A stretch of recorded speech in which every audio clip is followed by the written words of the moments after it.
each one of us is not perfect. We are all flawed. But at the core, you can fuck with 3 Room 2 and you can be a member if you're a good person, right? If I know at the core, on a shitty day, if I need you, you're going to be there, then I can deal with you not knowing how to talk to somebody.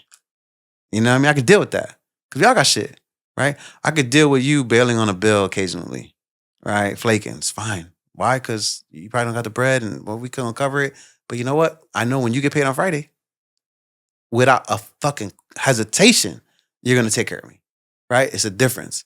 So, I think moving like that, where like we all got them flaws, but if you can be good at the core, that's how I operate. This is Sad Boy Radio.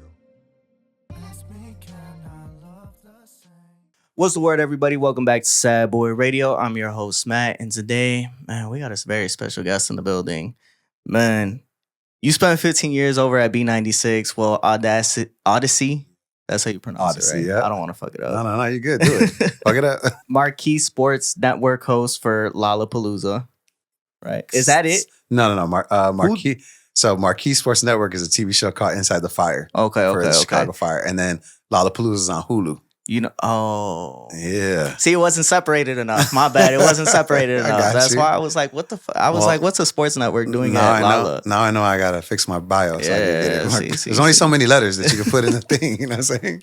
You're the host for the Chicago Fire, man, and there's so much more to you than all of what I just listed, but go ahead and introduce yourself. Yeah, man, Gabe Ramirez, you know what I'm saying, Chicagoan, born and raised, you know what I'm saying, just a guy that loves to, represent the city via the media, you know what I'm saying, a lot of different platforms here in the city. So, man, honestly, the way you've stayed ahead of the curve for media is like super admirable for me, right? I was looking through your page and I'm looking at all the reels you have, and I went pretty far back. I probably went past like 2018, and you were on top of like everything when it came to media, right? What does that mean? Tell me more. I don't know what you, because sometimes you don't know where you're at. You do it. I don't know where I think that like you were just ahead of the curve. So things that people were doing later, I guess, you were early to it, right? Being on radio, I was on radio when like having to have Twitter and having to have Instagram presence and having to have a TikTok presence, like that was like real time where like radio stations were panicking if you didn't have that, you know what I'm saying? So it was hard to do it in real time, but you knew you had to. So I guess, that's why that stuff was out there. It's just one of those things that like, even back then, I think that, it was hard to keep up with because it's something that you have to adapt to. You coming into the business in 2008, you went through that period where technology was just advancing and advancing and advancing, and you had to adapt every single time a new platform came out, even to today. It was interesting because like, everything was numbers based, right? Like you had to get your numbers up, how many followers did you have? That was extremely important in the very beginning because as a media personality, I was attached to dollars. So, I mean, I know now, obviously, influencers are making money, but like you said, being ahead of it, like when you were on the radio and that was just starting, like a client would come in and they'd want to know right then and there, like back then, like how many followers did you have? What was your presence like? Even though they didn't even know what content you were going to create, they didn't know anything about that, right? They looked at followers. That was the actual currency before your content was. You were influencer before influencers were a thing, basically. I wouldn't call it that. I mean, I think that, there was a lot of people that wanted to see what was going on when social media was starting, you know what I'm saying? And there weren't a lot of people out there really doing a bunch of stuff like that, I guess I say. At what point was it you realized media could be a real avenue for you? You went to school for economics. Yeah. You double majored with behavioral communications. Yep. You were a singer. Yeah. So it's like, at what point did media really? I think, when you're like, we being from Chicago, we have this unique confidence, right? This foolish confidence where you really do feel like you could do everything, like anything. Like, what is it? The mayor, I could do that. Just hold up. Let me go to school real quick. Let me get this internship. I'll be there in a little bit. And I think with radio is no different, right? Like being in the singing group, being on stage, performing, you know what I'm saying? Like, editing your own material, like having all those things and feeling confident. Then you hear people on the radio and you're like, I could do that, And it was really like dumb confidence where you just foolish. Like if I had to start all over again, I'd never do it again, right? Because it's so hard to do that, right? To go from an intern to a morning show host is just so difficult. You don't see it. And so like you gotta be dumb in that way. But I think media, you just kind of like you realize you needed a job and you got to get money. And then you're like, how can I do it? Well, these are the things that I feel like I do the best. And so like media kind of fell into that category. Yeah. You're the American story, dude. You know that, right? You are literally the person that worked from the ground and made it all the way to the top. It's interesting because, I think often where I'm like, sometimes, man, I'm like, all right, I see where I'm at right now, right? And I feel even personally like I'm broke or I didn't make it or I didn't, get, there's further to go. And then I'd be like, damn, people that I grew up with, people that I'm around, like, damn, if I feel like this and I had all of this stuff going for me, like it's hard, right? But you do appreciate, you do see it. It's hard to see it, but you do see it. You're like, damn, I put on for my city. I'm on for my people. Like when I walk around, people are proud to say what's up to me, you know what I'm saying? And you do feel like, yeah, you kind of had a unique path. Do you feel like that feeling will ever go away? The fact that you feel like there's still more to accomplish? At this point in my career, right? I think when you're first starting out in anything as a young person, you have a goal right there for you. And, you spend a good majority of your life trying to reach said goal. But once you reach it, and it's not just media, right? It's anything. Once you reach that goal, when you become the CEO of that company, when you open up your own studio, when you create your own clothing line, and then it's like, then what? Right? So when you're asking like, will that ever go away? Do you feel like you'll always still have that? I think transitioning to a new place where it's like, you feel like you represent more, you represent more. You're not just out here trying to get a buck. You're not out here just, mad because somebody else got a gig and you didn't. Like now you're looking at your goal and you're placing what, the present as, something that's constant. And it's constant. It don't go away. It's there. You know what I'm saying? And I'm in it and it's what it's gonna be. So do you feel like that's something that you've finally been able to experience with the fire, right? Because in a previous interview, you talk about how much the fire means to you and what it's given you outside of the money. I always talk about this rule of 3. And it's like every 3 years, your, for lack of better words, brand grows, right? And it could be a personal brand, right? It doesn't necessarily, again, you have to correlate it to, being a media personality. But your own personal brand, even at work, you know what I'm saying? You got a gig, every 3 years, your personality at work is growing. You're the man now. People trust you more. 3 years after that, you 6 years deep. You might be the AGM, and 3 years after that, now you're the district manager, So it's like every 3 years. So I feel like where I'm at now, like with the fire, it was cool to not have to like apply for a job, right? Apply for it and be like, oh, damn, I'm trying to get this gig. And it's good to be at a place in your career where gigs come to you. And then again, like when it happens, then you feel like the sense of responsibility, not just, to yourself to continue putting out a good product, but also to everybody else that is entrusting you with this task, right? Like think about it. Like the first time I was working with the fire, you get a microphone, you walk into Soldier Field, you see your big ass head on the screen, you know what I'm saying? And you're there, you're like, damn, I'm the master of ceremony right now at Soldier Field, Chicago. This is wild, you know what I mean? But you accept it and you embrace it, and yeah, you feel like it's just like full circle moments happening constantly. In that interview that I referenced, you mentioned that you were going through a rough patch and being able to experience that love from everybody really filled your cup. What was it that was going on at that time? I had a storied career at B96, and at the tail end of that, I was starting the Chicago Fire, and working in media, right? Like we're from Chicago, so we don't look at B96 or we don't look at ABC or NBC as these like huge conglomerates that are national entities, right? We look at them like 2579, 96.3, 107.5, like they're just things that we grew up with because we don't know any better. You know what I'm saying?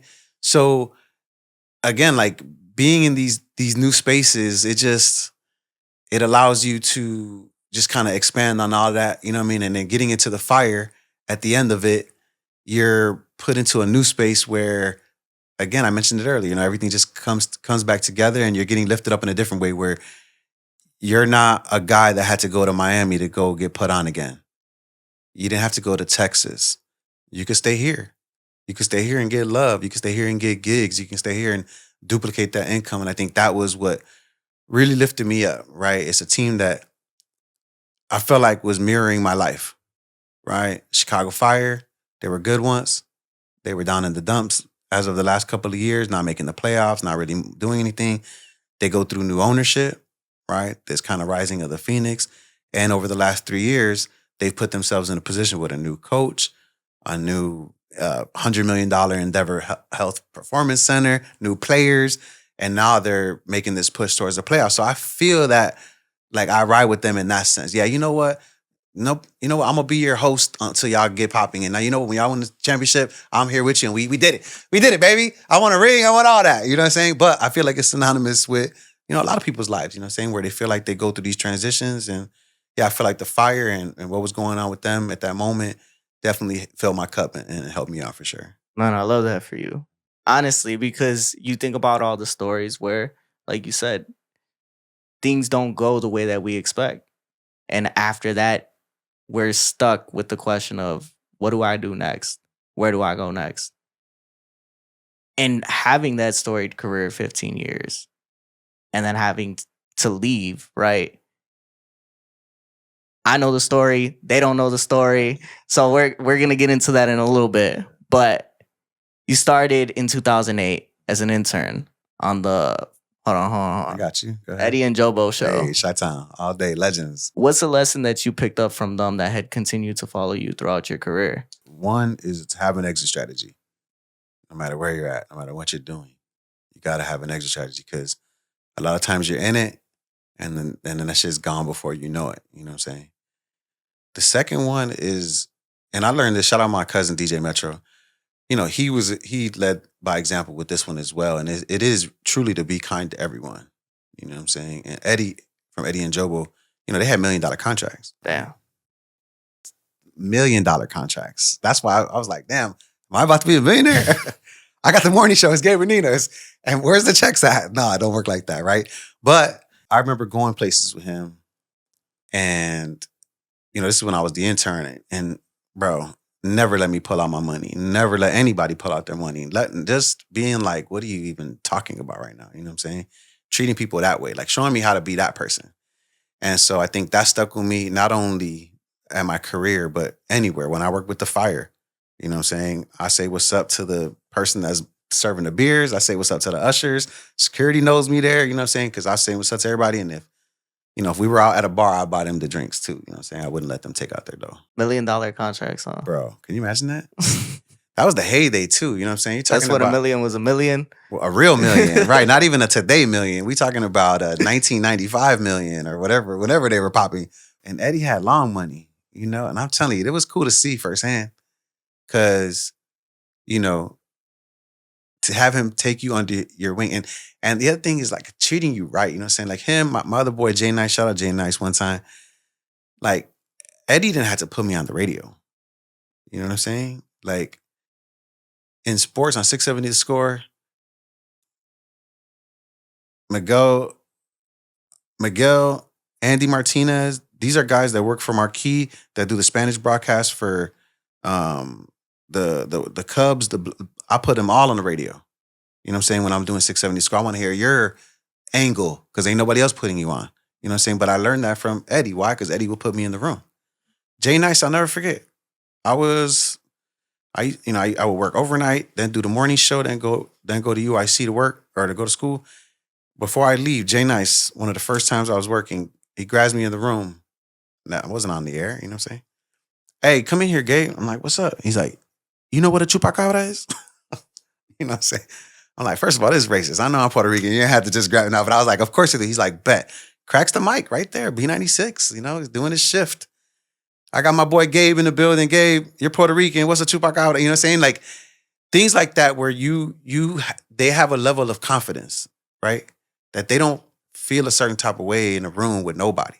You know what I mean? Eddie is a grand personality. Jay Nice, one of the most intelligent human beings I know, right? And so the way they move is like, okay. You learn how to move like that, like a grown man in a room where you could put people on and not worry about it, feel threatened. You know what I mean? You can be in a room with those same people and not feel threatened because you know your value in those moments. They helped you establish that confidence early on in your career. And they allowed you to feel like, when you graduate from college, there's that feeling that you're still not an adult. Mm-hmm. you don't know what's gonna happen next. You have no clue like what to do, and you just get thrown out into the world. And that's exactly what happened to me. And then I just found my way into teaching. And even then, I was like, even still, I'm 25. I still don't feel like a grown ass adult. I'm like, dude, who let me be here? Who let me do this? It does feel weird because I think when you're younger, you have this vision of what adulthood should be or what it looks like. And then when you get there, you're like, because for me, one thing I do a lot with that is I think about like whatever age I am, I think about what my parents were, you know? So like for you, 25, you know, to go back and think, okay, when my parents were 25, I was, you know, maybe not born yet or whatever. I had a kid. Yeah, right. That's what I'm saying. Right. That's what I'm saying. So I like to look at it in that sense when you think, and then because then on our go round, it's a little different for us because, you know, saying we're not under those same circumstances. So that's probably why we feel that way. What did adulthood look like to you when you were growing up? Just maintaining, really. You know what I mean? You know, I think, so I caught a felony when I was 17. And you can't get a felony expunged or sealed or anything like that. You can only get a pardon from the governor himself. And so, you know, for me, I tell the story about how, you know, I started at B96 as an intern and my mom would make fun of me. You know, she'd be like, pero mijo, you're making $10 an hour. Your degree's in economics. You used to work at H&R Block. You used to work in finance. Like, what are you doing? You know what I'm saying? And, you know, it's a harsh reality when you got to tell your mom, like, Mom, I can't go apply anywhere because of my felony. Like the internship, remember, I was playing basketball with Eddie on a Wednesday. On Monday, I was his intern. I just was there. And then they just pushed it through, no paperwork. And then when I got on as an actual employee, they already knew who I was. They're like, yeah, take these hours. I'm like, oh, don't trip, we're gonna push this paperwork through. So at no point was anybody ever checking my record, you know what I'm saying? So I couldn't leave anywhere really. Couldn't go to Miami, couldn't go to Houston, couldn't go anywhere else. And then finally when I became, like I said, during my adulthood in my 20s, I ended up, you know, going through the process myself. I had to, you know, go get all my court records, do everything. And I was just too embarrassed. Didn't have enough dough to really like hire a lawyer. So I did it all myself. I felt like I was smart enough. And so sure enough, I filled up all the paperwork, got my court hearing down in Springfield. Had to go up in front of the Illinois Supreme Court, plead my case, do all that stuff. And then I waited like a year and a half, something like that after that. And then sure enough, Governor Pat Quinn sends me a letter. I remember bawling, bro, getting that and getting that pardon because I felt free. I felt like I could do anything, what I could. You know, I'm not scared of this job anymore, getting lost, you know? So there was a fear that you consistently lived with then. Always, man. You know, yeah. So again, when you talk about maintaining, it's just, you know, I got to get this dough to pay these bills. You know what I'm saying? I had a crib at a young age, a couple cribs at a young age. So it was like paying mortgages. It was like, you know, staying afloat, trying not to, you know, but, you know, doing all this while you're, you know, I had so many jobs, you know, just like all that stuff. All right, so you got to break this down for us a little bit, right? Going back to the fact that you started a storied 15-year career as an intern over there. You've seen so many different changes. You've seen so many people come in, come out. What was it, in your opinion, what was it that stood out about you that this company kept bringing you back and they kept bringing you into a new role? That's so real. When I think back to like how many different roles, how many different shows, you know, when you're in survival mode, like we were talking and you're just there, you're like, yeah, whatever. Of course they're going to keep you. You're just, again, naive confidence. But I could point to the ability to read the room. I think a lot of people lack that in life. And by that, I mean simply, you know, knowing when to shut up, knowing when to talk, knowing when to include other people, knowing when someone's not done saying what they're saying. Things like that. I mean, I really do feel like that's the simplest because, you know, one thing I did is I always do is I make people's jobs easier. You know what I'm saying? It don't matter who it is. You know what I'm saying? If it's the account executive, when I go out on an appearance, his clients are going to be like, yo, that Gabe's the greatest. B96 is the greatest. And right. And it makes the account executive's jobs easier. If the production director hands me a commercial to do, I don't wait a day. I do it right then and there, and I email it back to him. And he's like, I love Gabe, right? And then what happens, that equals more dough, right? When people got a new account comes in, give it to Gabe. He's going to knock it out the park, you know what I'm saying? So I think it was a lot of that. And so I think when shows were shifting, there were years where, even though I wasn't the main host, I was making the most endorsement money. You know what I'm saying? So again, I feel like that was because people like working with me, or I made their jobs easier. So I feel like my boss felt that same way too, right? It was through all 15 of those years, it was the same jefe, right? The big boss. And I feel like him and I were in lockstep. Like I knew what he wanted. He knew how I was gonna work. I was gonna make sure everything got handled, nothing was gonna fall. And so I think he appreciated that about me, that I got it done. So at what point did that dynamic start to change? Yeah, I don't think it necessarily changed. I think that, when you're, in any profession, right? When you're moving up the ladder, your responsibilities get bigger, and heavy is the head that wears the crown, they say, right? So I think it's just moving up the ladder and being beholden to, when you're an intern, you ain't doing shit but getting coffee, you know what I'm saying? Helping out, getting the guests, go getting Akon's White Castle's cheeseburgers, you know what I'm saying? That's how you're doing that. Then when you become the producer, right, you're just handling the board. I told you what to say, bro. Don't fuck it up, right? Like, so I'm just running the boards. When you become third mic, you guys are making dumbass jokes. I'm sliding in with the funny punchlines, or I'm listening to what you're saying and I'm coming in and cleaning it up. I'm not, the ratings don't, that's not me. But then when it becomes Gabe and Nina, right? And you realize there's other things at play that shift what's happening to your show, and you can't control that. And so, yeah, I don't think it was a shift. I think, my boss, like I said, he did me a solid. They kept me on, you know what I'm saying, for a couple of years after that on the score and B96. And so, yeah, even that.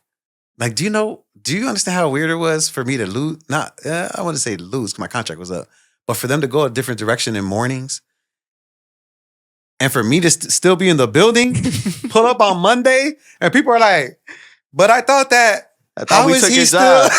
job. Why are you in the building? And it's uncomfortable because the new morning show's there and I'm walking through and everybody's like, Gabe, what up? And the new morning show's like, why is this motherfucker still? It's like if your girl's ex was still around and you're like, what is this? That's how it felt. But yeah, so to your original question, like how you stick around, I even feel like even right now, like nobody knows this, right? Because I just signed it today, but I'm back on B96. That's wild. Do you understand when I walk in that building, people are going to be like, The fuck? bro, you really are a ghost in this motherfucker. Like you really, You don't leave. like you don't leave. You brought man from the motherfucking fifth floor. Like it really is that. So it's cool though. But, there were other opportunities, and I feel like, B96 has been good to me. What I've learned, what it is, that I think when you first get into media and radio, especially radio and TV, like you're like, oh yeah, I'm gonna be the man, whatever it is. But then when you leave it, you realize like B96 is a machine, right? It's gonna go on long after you. It's gonna go on, it went on before you, and you're just like a component. You're like, it's like a Voltron, right? Like you're the arm.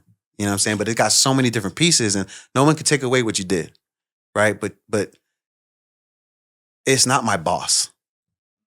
It's not the producer. It's not me. It's B96. And so to sign back on with them, to me, allows me to be a part of something that I love, and has nothing to do with the people that are there. It has something bigger to do with the brand, the B96, what it represents, right? Chicago, me, my life, whatever I've done, people's lives. And so to be still associated with that means a lot more to me than any dollar amount or anything else that maybe probably another station could offer me. And now you're even walking into it with a different perspective on what that looks like, right? Because prior to that, you probably did place a lot of value of your identity into what B96 was for you, right? So that means I got to ask you, right? How much value did you place into that, right? How much of your identity was the fact that you were on B96? It's interesting that you say that, because something that I struggle with often is the inability to create something while I was there. You know what I'm saying? Like when we're in it, it's like, damn, we're in it, we're living it, and you can't realize that what you should be doing. And what I should have been doing during those first 15 years was building something else, right? A hot dog stand, right? That 10 years deep, I could have put money into it and I'd be like a well-known brand. Anything, doesn't matter what it is, right? Create something that you can leverage, because more often than not, and I'm not just saying this for B96, but your company uses you. How are you using the company, right? So for me, it's like, and now coming back, don't think I'm not thinking about that now, right? Gabe from B96 owns X, Y, and Z, right? So I think it's about create. I think it was so much of my identity that I couldn't create something outside of it. It's still a job. So you're busting your ass every day coming up with topics. People think radio is just like, you show up on the radio and you talk a little shit. Like, no, that's just hard. You do a radio show, you're going to kill that first day. Kill. You got all the new jokes, got all the hot shit. You're going to say all your funny stuff. But what about day 2 and day 3? Don't forget day 4, you still got to come up. And day 5 is the last one. Don't forget, you still got 5 days in the week to come up with new shit every day that people want to hear to make them laugh. And don't forget, they didn't hear your shit on Wednesday because they went to go drop off Billy. You know what I'm saying? And Thursday, they were hungover, so they didn't hear your shit on Thursday. So all that good shit you did, it doesn't matter. You still got to come correct on Friday. Like, it's hard. You know what I'm saying? So it's taxing. So you're not thinking about your position, your role. You just know that you're inundated by everything, and you are the morning show host on B96. But you're not thinking about anything else outside of that in that moment. And that's the hardest part. What significance does B96 have to you then? What does it represent to you? Because you talk about, right, it being this brand, it being Chicago. I mean, I'm so proud to say that I am, that I can associate myself with the brand. You know what I mean? No one can take away what that station has meant to the city. You know what I'm saying? And especially for a particular era, right? We're talking about the Theas and the Theos that are out there. I made it into Unc status. You know what I'm saying? I don't know how I got here. I was at the club and I was looking around, and then all of a sudden I was like, damn, I'm Unc status right now. So, but that's what it is, right? So like B96 is bigger. You know what I mean? Like we love our city so much, right? Chicagoans, if there's one thing we love more than anything, it's our city, right? And when you're talking about our radio stations, it's no different. Like GCI, you will ride with GCI. You will ride with Power. You'll ride with Kiss. You'll ride with B, you know what I'm saying? Or if you're in the burbs, the Mix, you know what I'm saying? Or Q101 or something like that, right? Like you're going to ride with your stations, the score, like whatever that is. And so just to know, like, again, it's just B96 is synonymous with Chicago, and I feel like I am as well. So I think everything has that synergy there. You're going back. What initiated the initial departure? I was still there. You know what I mean? I was still working there all the way up until December, and at the score as well. It's just, it was just a pause in action. You didn't feel like there was a need for change? In my own personal life? In general, right? I think that sometimes when stuff like that happens, you're with somebody, you're with something for so long. Sometimes it's taken away from you for a purpose. I definitely thought that was the case, because then I get the opportunity to be on TV with CHSN and Stadium. And, we talked about an exit strategy earlier. And for me, that was sports. And so I thought there was going to be this linear path to sports and being this like viejito sports anchor, you know what I'm saying? Like I envisioned it, you know what I'm saying? And so I'm like, okay, that's what it is. But then you find yourself with the opportunity to go back to B96. And then again, you realize that it's just bigger than that. It's bigger than whatever vision you have, right? It's more about, and this is like some wild shit, but it's just like, it's more about riding the wave of the universe, Like a lot of times I'm a firm, like I'll do things, and if it ain't, like the dominoes ain't falling, that's not the path. I'm real big on that, you know what I mean? And if the dominoes are falling, then I'm gonna keep putting effort in that little motion. So the B96 thing, came on the heels of like some other gigs coming down the pipe. You know what I mean? So there was other gigs coming down the pipe, and then the B96 thing came again, and then it was like, damn.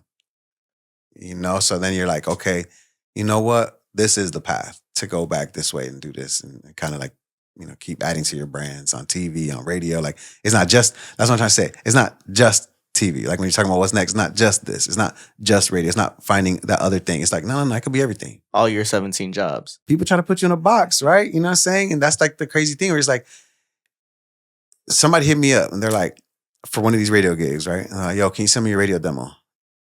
My radio demo?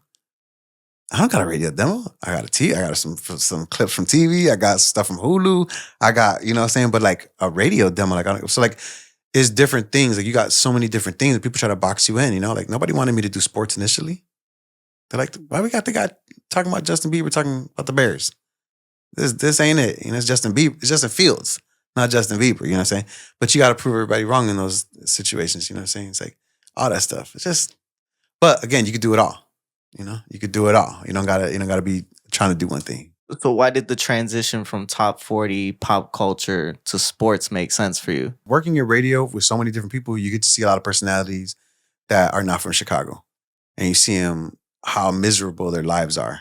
You know, not being around family, not being around friends, not being able to start their own families like that. You know what I'm saying?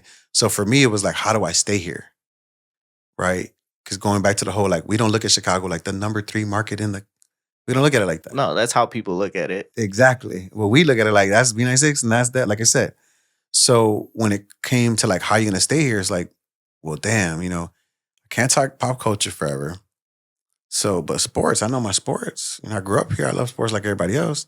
And then I already, you know, sharpened my knife as an honor personality. And now I can kind of marry these things, you know. So am I the most analytical when it comes to sports? Am I the guy that's going to give you all the stats and all that? Like, no, right? But I'm going to make it entertaining. I think that's what I do different, right? When it comes to sports. I'm like, in this, I'm on a show called, or I'm on a company called BetQL, right? They're owned by Odyssey as well. And they're called Wagertainment, right? Where you're talking about gambling, but with an entertaining twist, right? And so I think that's what I am when it comes to sports. Or Lala, right? Where I'm a Chicago entertainer. When I'm talking about the Fire, I'm doing soccer entertainment. Like, it's not just this like, hello everybody and welcome to the soccer pitch. Left footed off the back goal. It ain't that, you know what I'm saying? And it's amazing being able to use what you picked up throughout the years, right? Because being the on-air personality over at B96, that's a skill that you have to develop. So now you take it over to the sports world where you sit down and you listen to some 70-year-olds saying Justin Fields just threw 6 picks. And I get to put it on with like the fans' perspective. And I think that's the coolest thing, right? Like I know what my strengths are. So when I'm talking sports, I'm always like, look, from a fan's perspective, you know, because I'm not trying to hit you from a former player's perspective. I'm not trying to hit you from some sports reporter's perspective. You know, I'm trying to do me. But I think radio prepares you. Like, people ask me all the time, what's harder, radio or TV? It's not even a question. Radio is way harder than TV. You know what I'm saying? Like, TV is cake. You know what I mean? And I think that's why they like me on TV, because I move different. Like, I don't move like a TV scripted, right? You got the teleprompter, you're reading everything. They know what they're going to say. They know what the questions are. Everything's set up. Radio, it's all live. Radio is this. It's 2 people having a conversation and you don't know where it's going to go. You don't know the jokes they're going to make. You got to be able to pick a person up, set a person up, ask them a question. You know what I'm saying? I think that's the biggest difference. But you get to take everything I learned from radio and perform me and then put it over to the TV side. Did you actually break the news on Matt Eberflus? Mm-hmm. Yeah, man, I was on the radio. And when Ben Johnson got hired, I was on the radio the very next day. You got the clip? No. I told you I ain't got no radio. I ain't got no radio demo, bro. I told you. Yeah, check it. That's a piece of history. You gotta go find that clip. I'll try to find that somewhere. You gotta find the Ben Johnson right. clip too, now right? You got me. Because look, check it. When Ben Johnson wins the Super Bowl, you're gonna have the clip. Do you think Ben Johnson gonna win the Super Bowl? I hope so, man. You a real Bears fan? Being a Bears fan takes 10 years off your life. Bro, at least. See, hey, you've been a Bears fan a lot longer than I have. But in Caleb, you trust or what? I hope so, man. I mean, it's a lot of hope, man. I need some like definitive yeses in here.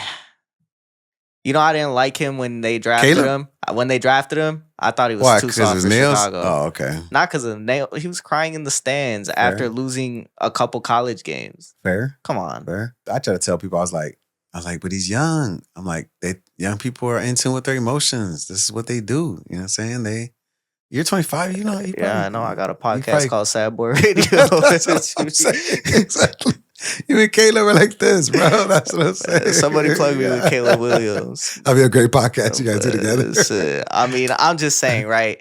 You look at how he came out of college. He's skipping bowl games. Like, it wasn't a good look. And it's like, the best thing about Caleb Williams, though, is the way he approached the podium and the Chicago media when he first got here. He commanded the room. And, you know, you could say whatever you want about Caleb, but I think we all had those questions whether or not his skills would be transferable to our market. And I think everyone will agree that the way he's handled the room, his honesty, right, especially his openness in those rooms, has won everybody over because he's not trying to be a rah-rah quarterback. He's trying to keep it real with everybody. He's like, yeah, man, I sucked yesterday. You know, I mean, I should have threw that. I didn't do well in the fourth quarter. Like, he's not sugarcoating shit, right? Like, he's really being real. And I think that's what a lot of people like. A lot of the times you talk about the fact that your brand is all about authenticity. Why was it so important for you to never conform to the status quo? I think that there are so many times throughout my career where, or not even my career, I'll just say in life, you know what I'm saying? We get played so often in life, you know what I'm saying? And again, I don't even want to talk about just myself, everybody, people, you watching, everybody. You get played so often in life that you want to prove to everybody that even the way you are is exactly what I think it is, which is right. Right. I think a lot of times, like who I was in '08, in my mind, I'm no different today than I was then in terms of my skill set. Right. I believed in myself back then. I felt like you could put me on the radio, I would have did it. I did it. I do it. But I don't think nothing changed then, right? And so when you're getting played in life, some people don't think you could do something, you don't get a gig, you know what I'm saying, whatever it is. And I think for me, you know, being authentically myself came from wanting to prove to everyone, nah, this is it. Watch this. My boss, shout out Eric Bradley. He's gonna be my boss at B96 again, stuff like that. I'll never forget I walked into his office because I was like, yo, I'm trying to be on air. And he's like, yeah, you know, you probably want to go out of market for that. You know, you want to go start somewhere like Pittsburgh or something like that. And I remember being like, nah. And this is my boss. This is the guy who's making decisions. He's my boss right now on the radio. You know what I'm saying? And I still was like, nah. I know that I hear who's on the radio. I know what I'm capable of. I could do that. But again, they say that because how they view you. You know what I'm saying? You walk in as an intern, you're always gonna be the intern. You know what I'm saying? But then over time, you prove yourself, they give you opportunities, right? Okay, you know what? This person ain't here. We're going to have you do it. Yep. Knock it out the park. Oh, shit. Now we're going to have you do it all the time. Oh, well, now this position's open. Do this, right? So when they say a trailblazer, this is what they're talking about. Being given an opportunity, doing it well enough where they bring you back, and now it is no longer an outlier. Now they can look at the new people coming in, the younger people, and be like, yeah, we are going to hire them. Yeah, we are going to let them do that show. Why? Because now it's been proven. You know what I'm saying? And so again, being authentically myself just comes from wanting to prove to everyone, not just in radio, but just in life, that like how I move is okay. And I think people should feel that way as well. How you move is okay. You just got to prove that. You really set the trend for everybody. Why do you feel like it was that people were viewing you in such a lower light? They just hadn't seen it before. You know, I think back to my music career, you know, and, you know, when I was doing music, there was B2K and there was NSYNC. And then there was my all Puerto Rican R&B group. There's no lane for that. Where do you go? Pitbull ain't out yet. You know what I'm saying? There ain't no lane for that. Right? Aventura. And Aventura super, super duper Dominican, right? They're doing all Spanish. So that's my point. We doing R&B, singing, dancing. You know what I mean? We're doing all the Moreno shows, all the white shows. We're doing them all. You know, but, you know, so, you know, you got to, the path isn't there, you know? And so you got to, instead of conforming, instead of being so hood or being so, you know, the other side, you're like, no, we're out here. These us second-gen Latinos that, you know, our Spanish ain't super perfect, but it's really good. It's good enough to communicate with my abuela on the phone for 30 minutes, you know what I'm saying? But put me on the island, maybe not, you know what I mean?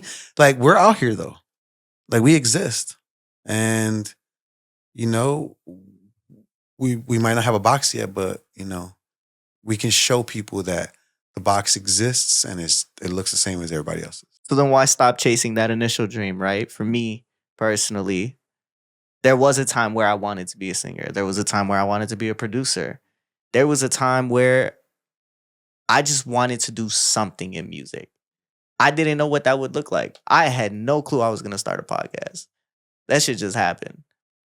And I think back to when I was in 4th grade, when I was younger, and I was like, damn, I always told myself I just wanted to do something with music. But over time, those dreams die a little bit, right? Because people tell you, well, find something realistic. Find something that you might actually be able to do. I studied psychology in college. I don't use that degree. I guess I use it here, right? But I call myself a hood therapist for that shit. Why stop chasing that initial dream of wanting to be the singer? You come to a realization that, it's not just singing. I love singing. I love hearing a beautiful 3-part harmony. You know what I'm saying? I love doing a dance move and seeing the crowd go, you know what I'm saying? But there comes a point where you realize that it's not about being a singer. It is truly about being an artist, right? Like it's an art. And I think for me, you hear art and you think painter, sculptor, right? And very rarely, and you hear artists like when it's singer, like when they're talking about them on a bigger level, but like it is art, right? Because it's an idea you had up here that comes out to the world, right? Just like an artist, like a sculptor or a painter would. But this podcast is just art. Still art, right? So you're not letting it go. You're using art in a different way. You are an artist, but your template, your tools are just different. Before it was a singer, before it was this, it was just your artistry coming out that way. Now it's the artistry's coming out differently. So nothing's changed. You didn't let it go, right? So I was singing, but now my artistry comes in the form of ideas for the radio, right? Big projects.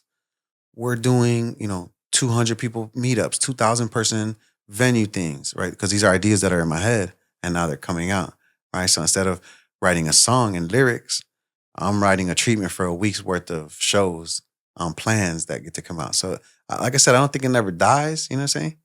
But it's acceptance that you are an artist and that your art form is just different and evolves differently. I love that political answer.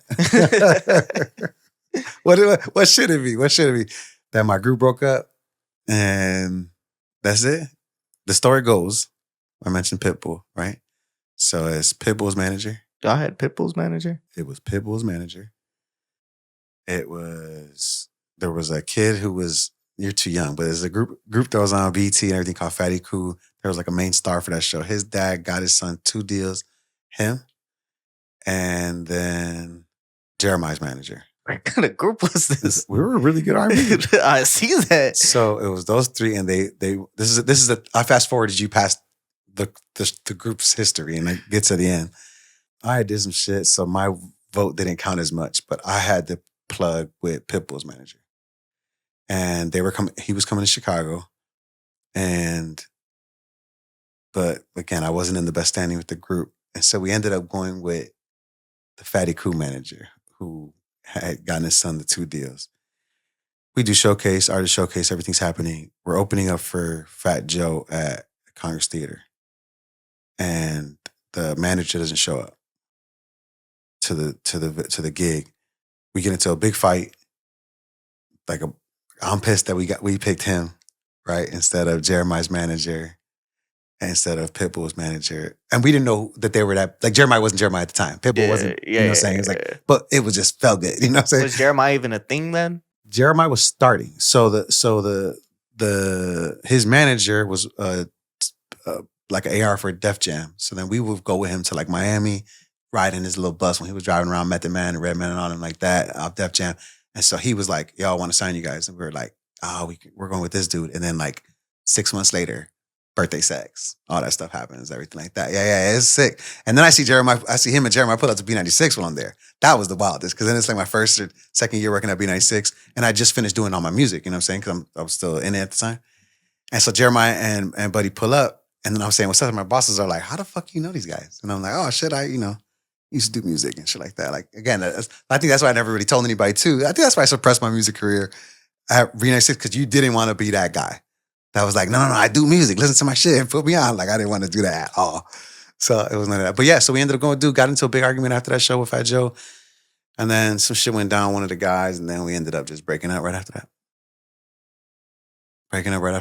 And then I was like, I mean, it's an IRO. It's not like we were the greatest singers, but I was the lead singer. I used to write the songs, Chicago Music Awards, songwriter, all that shit like that. So people wanted me to do my solo shit afterwards. I never was into like the solo shit. I like being in a group. I like winning together. You know what I'm saying? And like being some cornball on stage by himself, that wasn't my shit. But it even shows with what you've gone on to do, right? Working in teams over at B96, building this platform as a team. For somebody that didn't like to ask people to put you on, you still always found a way to get into those doors. Again, I think when you always feel like you belong, right? And I don't know if it's a Chicago thing, I don't know what it is, but like, I be in these rooms and I'm like, y'all don't know what you're talking about. I think we all feel like that, right? But then when you get in an opportunity, a position of power to actually execute those things, and then you see it come to light, then you realize it's a different kind of power at that point, right? Because then you've seen it play out, you've seen it. It's one thing to be like, man, I could do that shit. And then when the motherfucker's like, here you go. And then you're like, watch this. Then you do it and you're like, oh shit, I did that shit. That's crazy. Like I said I could do it, but I didn't really think I did. But damn, I did that shit though. That's how it feels. Because you also did it with Eddie. Yeah, well, Eddie, same thing, where it was like, we were on the softball team together. He didn't even know I was doing radio. I didn't want to bring that shit up to him. Chicago, you got to be humble, bro. You can't really be on that. You know what I'm saying? Like, you really can't be on that. The morning show that came on after me, they weren't on that humble shit, and they failed. They failed miserably. You know what I'm saying? And it's because they came in on some rah-rah shit, right?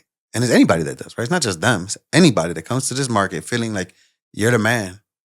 Chicago will humble you and be like, what? I don't give a fuck about you. You're on the what? Look at this radio ass man right here. You know what I'm saying? You don't know how many times my little brother will be walking into clubs. You'd be like, yo, just go tell him you're Gabe from B96. Then I say, are you fucking crazy? You think I'm gonna go get treated in front of this club right now? Walking to the front so he could be like, bro, I don't know who you are. Like, no, I'm not doing that. You just do not do that. And then what you do is you linger until somebody's like, Gabe? Bro, come on in. Like, that's what you do. You don't walk up and try to flex. Like, that's just not, Chicago ain't on that. So, were you still writing when you got to B96? Yeah. I was nominated Songwriter of the Year 3 years in a row at that little fake ass Chicago Music Awards. Yeah. But yeah, I mean, my shit was on the radio. I had songs on the radio. My songs. Damn. What was the group's name? Some people don't know. Maybe some people back there, but not. I don't mention it too often. Yeah. Yeah, but we used to have songs on Kiss FM, sang on the radio there. B96 play my shit. Play multiple songs there. Power 92 play my shit. GCI. So you've talked about the fact that there's the media personality Gabe and the person Gabe. With your brand being authenticity, I'm sure there's not too much of a difference, but where does that difference lie? Where is that divide? It doesn't, man. It's not. I'm transparent.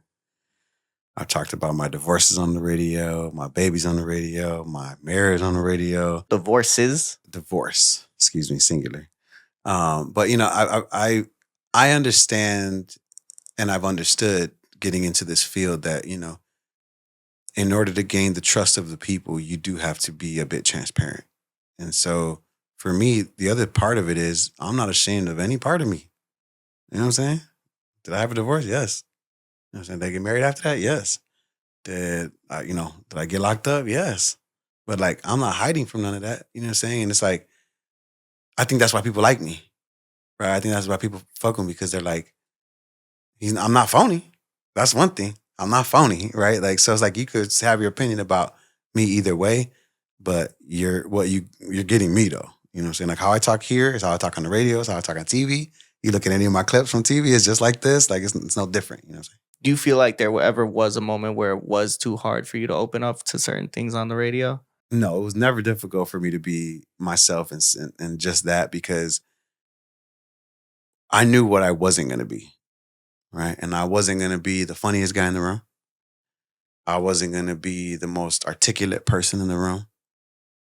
But I could be someone that kept it real. Right. And I'm a straight shooter. For the people that don't like me is because they don't like hearing about themselves. Break that down. I'm saying because I just keep it real. You know what I mean? Like I keep it real. I'm gonna tell everybody about this stuff, but and it don't mean I don't like you. Don't mean anything. I'm a straight shooter, and maybe my tone when I say something isn't the best, but I think people that don't like me is because I call them out on their bullshit. You know what I'm saying? If you're a snake and I peep that you're a snake quickly and I call you out on that, you know what I'm saying? Like, hey, bro, why aren't you including this person? Why are you doing that? Oh man, but no, we don't do that, bro. You peep that. Now that person don't like you because you called them out on being a snake. You know what I'm saying? Anytime, like people don't like that. They just don't like you being a straight shooter. But I'm a straight shooter. You know what I mean? But the reason why you're gonna love me is because I'm gonna help you up off the ground. You know what I mean? I might not fuck with you, but I'm still gonna make sure that your family got food. I'm still gonna help you out and plug you up with somebody else. I might not like you, but there's business to handle. You know what I'm saying? And that's the difference. Like, you don't like me and it's done. I don't like you and I can care less though. So I just don't like your personality, but you're probably a good person at the core. I fuck with a group called 3 Rum 2. We play basketball every Mondays. Probably about 20 of us. We all have a very clear understanding that we all have our deficiencies, right? Each one of us is not perfect. We are all flawed. But at the core, you can fuck with 3 Rum 2 and you can be a member if you're a good person, right? If I know at the core, on a shitty day, if I need you, you're going to be there, then I can deal with you not knowing how to talk to somebody. You know what I mean? I can deal with that because we all got shit, right? I could deal with you bailing on a bill occasionally, right? Flaking, it's fine. Why? Because you probably don't got the bread and we couldn't cover it. But you know what? I know when you get paid on Friday, without a fucking hesitation, you're going to take care of me, right? It's a difference. So, I think moving like that, where like we all got them flaws, but if you can be good at the core, that's how I operate. What did it take for you to get to that understanding of people? Because I'm flawed. I'm very aware of my flaws, right? That I am a bit brash. You know what I mean? I know that. But my thing is, if you're judging me off that sentence, then you didn't pay attention to me. You didn't talk to me. Because if you talk to me, you would know I'm the best person to have in your corner. I'm the defender. Like somebody talk crazy to you, I don't know, hey bro, we ain't doing that. That's me, right? Whatever group I roll with, like that's who I am. I got your back. If this dude's with me, if you riding with me, like that's what's gonna be. So again, I think it just comes to that point where it's like, I think we've all been like, or not all. Let me take that back. I've been let down a lot in my life, right? Like my real dad left me when I was 3, right? So for me, it's like, if I see anything, I'm out. I'm not dealing with it. You know what I mean? I'm not dealing with it. But if I know you got a good heart, then those are things that I can people can. You should be able to tolerate that, right? You should be able to tolerate. Like why allow someone that's flawed? Like you're taking one characteristic, one trait, and saying, now because of that, then I can't fuck with you no more. But if you're a good person, if that person's a good person at his core, it's things you can deal with, you can tolerate. It's like good friend groups, You ain't got friends like that? People you just deal with? A lot of times it's just family, right? Well, a lot of times it's just family, right? And then people think it's just a family thing. But then we got so many friends, and that should, work over there as well. You know what I'm saying? I think eventually you develop these friendships that you are extensions of your family. So that's how we look at it, right? So you just talk about having those friends where you accept them for their flaws and you accept them for who they are. I don't even view those people as friends. And I was just thinking about this. I view them as my family at this point. There's people in my life that I haven't talked to in months that I'll call them and they don't call me back. But I still, at the end of the day, I'm like, man, if you hit me, I'm going to answer the phone. Like, I'm going to go see what's up with you because I know that just because you're not answering the phone, we're going to get back to where we need to be eventually, But, friendship takes effort. That's real. A lot of people are like, oh, I don't know how to make friends. People are friends. It takes effort. It takes effort. It takes the effort of sending that text message, picking up that phone call, showing up to that drink, showing up to that dinner, not canceling. Like, you want to be good friends with someone, you have to put in that effort. But if that person's not putting that effort back, then that's not then you can't meet that person up here. I think I make too much of an exception for these people that have been in my life for X amount of years, right? I'll give you a perfect example. My homie that I've known since preschool, forever and a half. I probably didn't talk to him for like 2 years just because he didn't answer the phone type shit.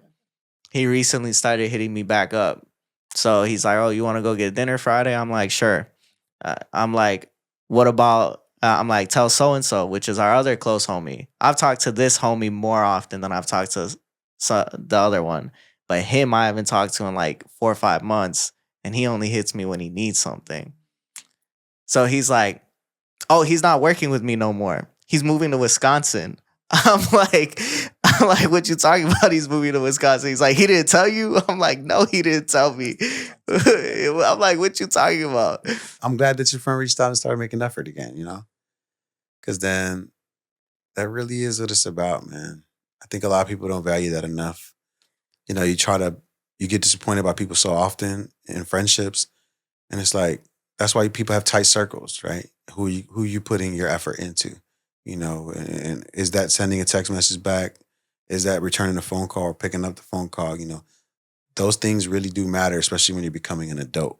You know what I mean? Like who you want to invest that time in. And if you're making an effort and that person is making that same amount of effort, then that's a true friendship right there. You mentioned something heavy that I feel like you keep mentioning these heavy things and I just let them go by. And I don't know why I'm doing it today, right? I'm an open book. But you mentioned the fact that your dad left at 3 years old. How have you seen that impact the way that you move and the way that you thought, right? Now having your own family. Yeah, first I want to say, you know, my stepfather, who I call my dad, you know what I mean? He's raised me since he came into my life when I was 5, turning 6. So yeah, shout out him. And even more shout out because, you know, he was, what was that? He was 22. Damn. So he was 22, I was 5, and my sister was 9. How old was your mom? 28. She's 6 years older than my dad. Damn. The cougar.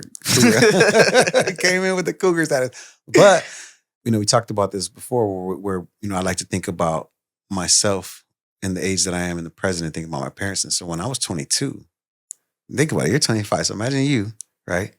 Right? With an 8-year-old and a 12-year-old. Fíjate. And taking them out the hood.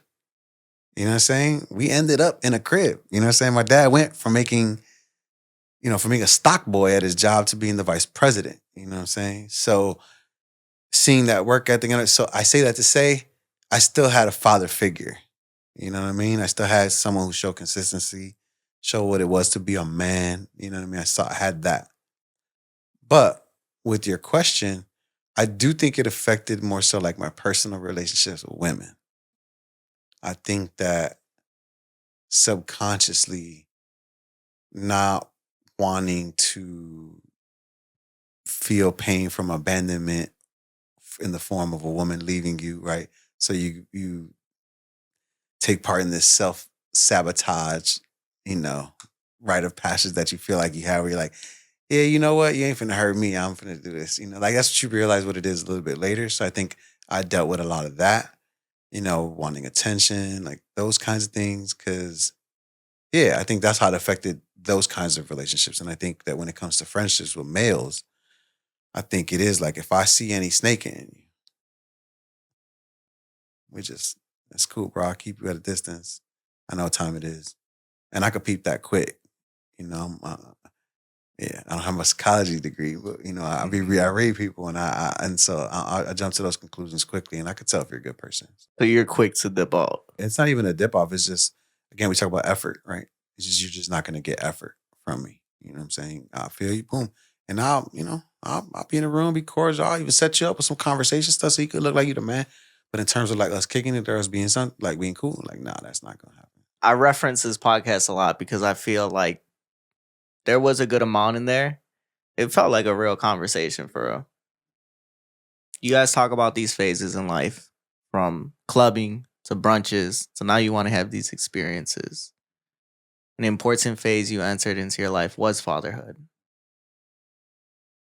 how did that change the way that you viewed the purpose of your life? I think initially, for me, it didn't because I didn't take it seriously.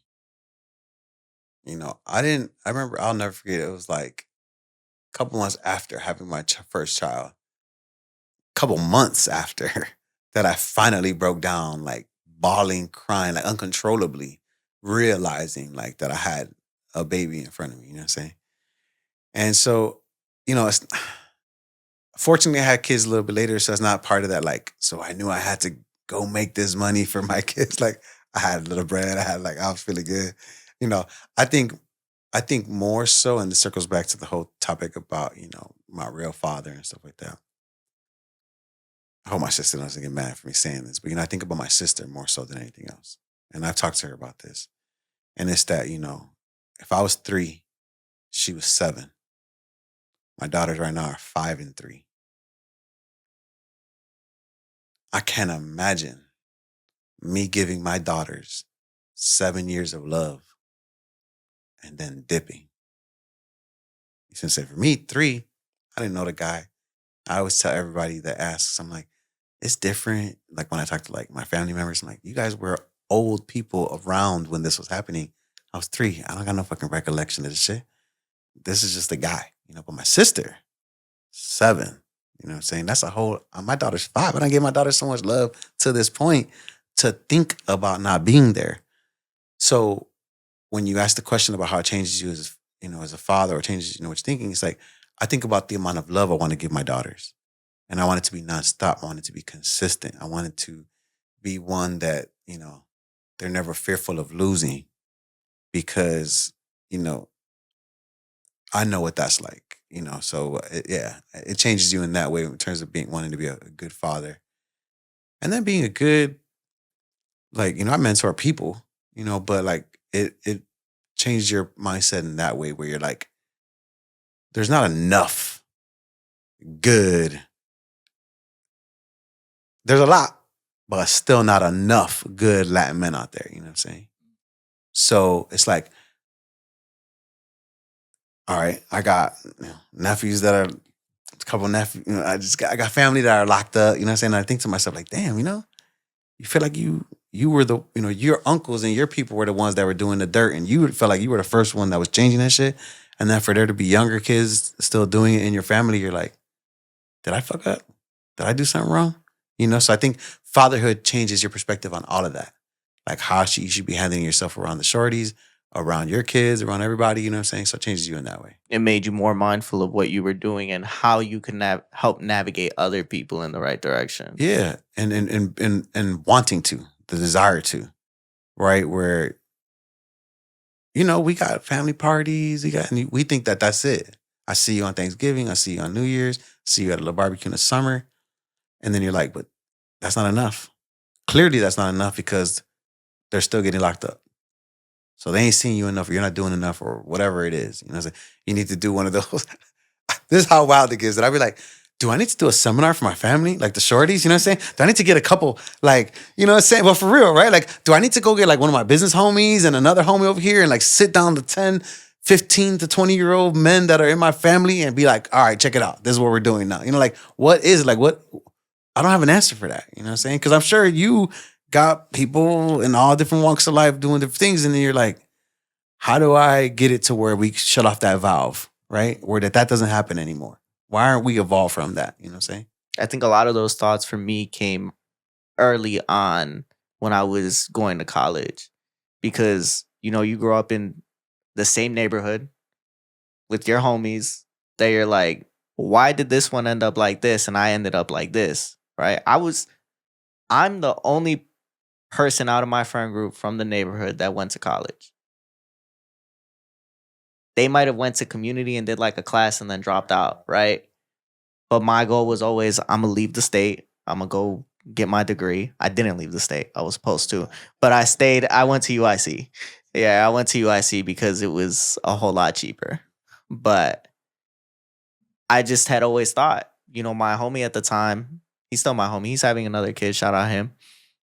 He started dating a girl who had a kid. Mhm. We were 18. I'm like, bro, what are you doing? Was it a 5-year-old and a 9-year-old? I'm like, what are you doing, bro? Like, he had her move into the mom's crib, like Oh, whole wow. whole thing, right? Yeah, got to get a gig now. And me and him, like, I couldn't understand it until one day we were sitting in the car and we were talking and I'm like, I get it now. It couldn't be me, but I get Right. it. He's like, hey, bro, the meals are good. The house is clean. I need a mosque. That's funny. Yeah. And then I think about my other homies who like stay at the crib, don't do shit. One of them's out here trapping. Like, you know what I'm saying? Like, a lot of that for me came early on in life where I was like, why is everything so different for everybody? And it's all about environment. It's all about who you're raised by. It's about the values that you're instilled with, right? But to me, growing up on the north side, I'm like, we're from a white neighborhood. Like, nobody should be doing this shit. Like, get it together, bro. So what do you feel like was your motivating factor behind pushing you through college? Just not wanting to be that? My parents set out a blueprint. They gave me a map to what my life is gonna look like until I'm 22. And even till now, I was just talking to my mom about this, that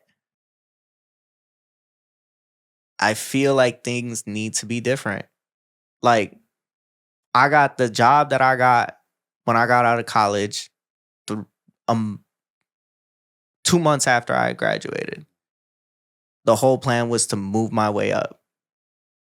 I have the credentials to move up, just haven't been given the opportunity. And to me, it's like, man, I wish I could tell the exact reason why I feel this way. But you know how they say when you ask God for flowers, he's going to make it rain? Mm. There's something I asked for that I know there's a reason why certain things had played out the way they played out. And right now, I just feel like I'm being shown that change is needed in my life, right? So when I talk about that blueprint, my parents told me, okay, save your money, buy a property, and life's going to work itself out for you, right? But there's that blueprint that, again, I followed from 5 years old to 22 years old. Now I'm giving a new one, 22 to 25. And I'm like, bro, like, at what point do I get to do what I want without any restrictions, without this weight of this is what life is supposed to look like? I know I should do this, but this is what I really want to do. Yeah, but I think the trade-off there, right? And you were talking about your homies a second ago, is that, in, let's just say, 2 years, right? You will have the freedom to do what you want. Whereas your other homies are going to be beholden to that job, to paying that rent, to doing all these other things, where you will be in a better predicament, whether that be with, a nice bag of savings, a property, right? Things that can allow you to move differently a couple years from now. I think that's what your parents were setting you with the blueprint for, so that you can have that freedom, as opposed to being beholden to something when reaching that mecca point in life where you're saying, what's next, or what am I doing, or how can I be more free from this? I get it. Because, like I said, I know what I should be doing. It's just not what I want to do anymore. It's just like something's got to give, and at what point, right? Because I've been waiting and waiting and waiting. So at what point do you say, okay, now I got to go do something. Now I got to do something different. It's funny, right? So, like, I think in my own sick mind, right? I think I'm like, because I caught the felony, but I feel like it didn't affect me as badly as it could have, right? And so then I think to myself, I'm like, I ended up in radio, and then I'm like, was that supposed to happen? Like, when you talk about how do I transition, right? I was doing some wild shit, right? So then I'm like, if I wouldn't have caught the felony, right, shit would have got real wild, right? And then the felony changes everything to where you have to pivot, right? And then I'm working in finance for a while, right, during that time. And I hated it. Just like you're talking about with, psychology or whatever. And it's like, I hated it, but I didn't know how to get out of it. I thought I was doing music. I thought that was the way out. And then something had to happen that was crazy. And it was the recession, right? Where like the recession happened. So everything gets turned and you have to pivot. So I say that to say,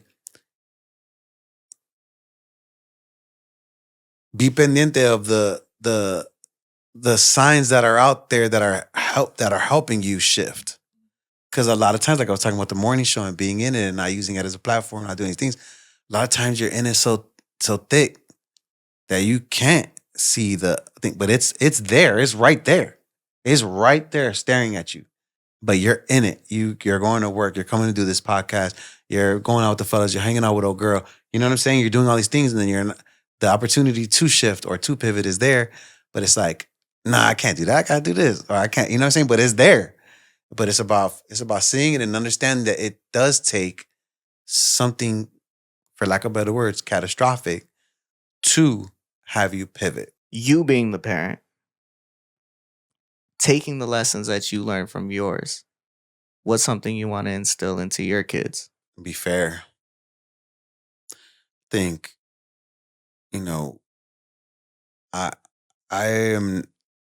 hate being in rooms where there's favoritism, or I just like everybody getting their fair shake. You know, that's just who I am. Like, if you're in the room, I want to hear your idea. Right, you're there. Or if you're, I'm not going to shut you down. I've been in too many of those situations. I've lived the life of an intern to the top, to the big fish. And if there's one thing that I've learned is that people treat you differently, right? And so if there's one thing that I can instill in my daughters, we ain't doing that. We do not operate like that. You see the viejito, you treat him the same way you treat your boss. You see your boss, you treat him the same way you see the mesera. Like, everybody's going to be the same. We're being fair to everybody. Let them be the ones to change your mind on how you treat them. But initially, everybody's going to get that fair treatment. So I think it's being fair, man. It's too many assholes in this world, too many bad seeds in this world. And if I could just have some humans that can be good people that work hard. You know what I'm saying? Good people, bro. It's not hard to be good. So when you strip away everything, when you strip away the music, you strip away B96, you look past the family, who is Gabe at his core? Just a big ass heart. I think that people that know me well, they know that I'll do anything for them. Anything, bro. I'll do anything, man. I'll give you whatever it is. I don't care. You know what I'm saying? And so, past the music shit, past the radio stuff, past my family, past everything. Like, you come across me, you can go talk to people that are. I'll give you an example. I just hosted Westinghouse. They had a campechada, like some event or whatever. They asked me to host it. I said, yeah, cool. I get there, this guy walks up to me, he's performing. It's like, bro, Gabe, I used to love you on the radio. Da-da-da. He's like, I messaged you one time about my music. I'm like, fuck. I said, I hit you back though, didn't I? He's like, yeah, bro, you did it. I said, I know I did. Because that's who I am on my core. I'm going to respond to everybody. I'm going to say what's up to everybody. I'm going to remember your name. I'm going to do these things. Why? Because I got love. I got love. I got a lot of love. I'm a big ass heart. My wife will tell you that. My kids will tell you, I'll be like, cuddles or tickles? Which one do you want? Because I'm going to give you one of them. You know what I'm saying? I'm a big heart. And you know, I'm sure that my background and everything I've gone through, you know, where I feel like I've been played in a lot of different areas in my life, put me in a position where now that I am who I am, I don't want nobody getting played while I'm around.